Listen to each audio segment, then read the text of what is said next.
Dalam Bapa dan Putra dan Roh Kudus. Amin. Kalau Bapa di surga, banyak musuh yang kelihatan dan tak kelihatan. Banyak lawan yang ingin menjatuhkan kita. Dan itu bukan sesuatu yang gampang. Maka bantu kami ya Bapa untuk waspada, untuk eling, untuk berada dalam jalur Tuhan. Bantu kami ya Bapa untuk taat, untuk setia, untuk waspada terhadap segala sesuatu, mempersiapkan batin, pikiran, dan hati kami kepada kebaikan, kebenaran, dan kejujuran. Terpujilah namamu kini dan sepanjang segala masa. Amin. Para saudara, Yesus meminta kepada kita untuk waspada, untuk eling, untuk istilahnya berjaga-jaga bahwa ada banyak serangan, godaan, tantangan, ada banyak tawaran-tawaran yang kelihatan maupun yang tak kelihatan, yang mengganggu pikiran, hati, perasaan, badan, raga kita. Untuk sesuatu yang egoisme, untuk sesuatu yang kepentingan diri sendiri, untuk sesuatu yang membawa kita kepada sesuatu yang menyenangkan, menggembirakan, dan seterusnya. Karena itu kita di dalam Injil hari ini diminta untuk mengikat pinggang. Jadi mengikat pinggang itu dalam tanda petik adalah supaya kita tidak mengikuti syahwat. Katakanlah syahwat politik, syahwat kesenangan, syahwat kesukaan, syahwat tapi juga menjaga supaya akan datang sang juru selamat, sang penebus, sang hakim adil pada waktu yang tidak kita ketahui kapan.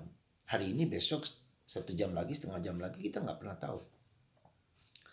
Nah itulah maka supaya tidak jatuh kepada syahwat-syahwat, kepentingan-kepentingan pribadi, egoisme kelompok,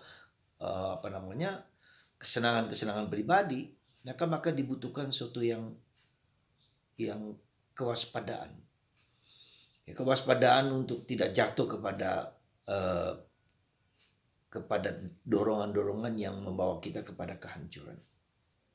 Di samping itu, karena kita tahu bahwa kekuasaan kegelapan, kejahatan, dan itu berupa model topeng-topeng yang nampaknya baik, tapi juga seperti domba berburu serigala, ya.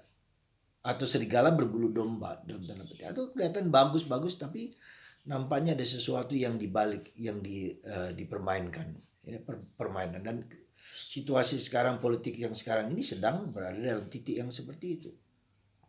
Ya.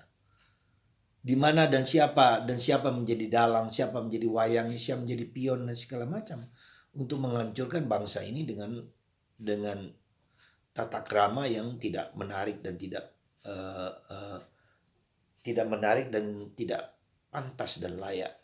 Maka mari saudaraku terkasih, lepas dari segala macam godaan dan tantangan tersebut, kita hendaknya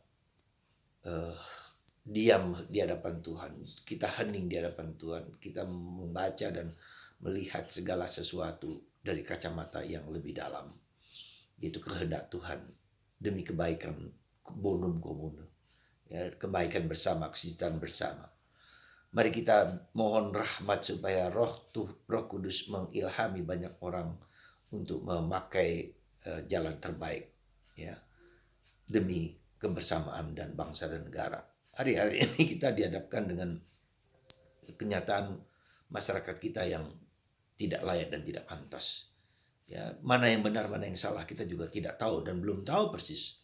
Maka kita mari terhadap doa, kita mendoakan bangsa dan negara, misalnya juga dengan peristiwa pengeboman Israel dan Palestina, Rusia dan Ukraina, dan banyak tempat lain yang seringkali berseliweran dengan informasi yang hoax, yang tidak benar, yang dianggap benar, bahkan yang dianggap benar pun tidak benar. Jadi kita merasa ada sesuatu yang menggelisahkan kita di zaman saat ini, dan itu suatu contoh yang sangat kuat dalam diri kita supaya kita tetap bersemuka dan berpadu dan bertanya kepada Tuhan apa yang sebetulnya harus kita tindaki ya, dengan mempersembahkan segalanya kepada Tuhan. Mari kita saudaraku terkasih tetap waspada untuk tidak tergoda dan terpengaruh oleh syahwat-syahwat, kepentingan-kepentingan dan nafsu-nafsu pribadi yang demi kesenangan pribadi.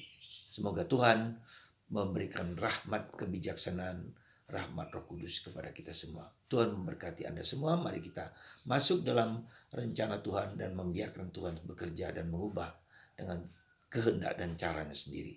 Semoga Tuhan memberkati kita semua. Amin. Bapa, Putra, dan Roh Kudus. Bapa, Putra, dan Roh Kudus.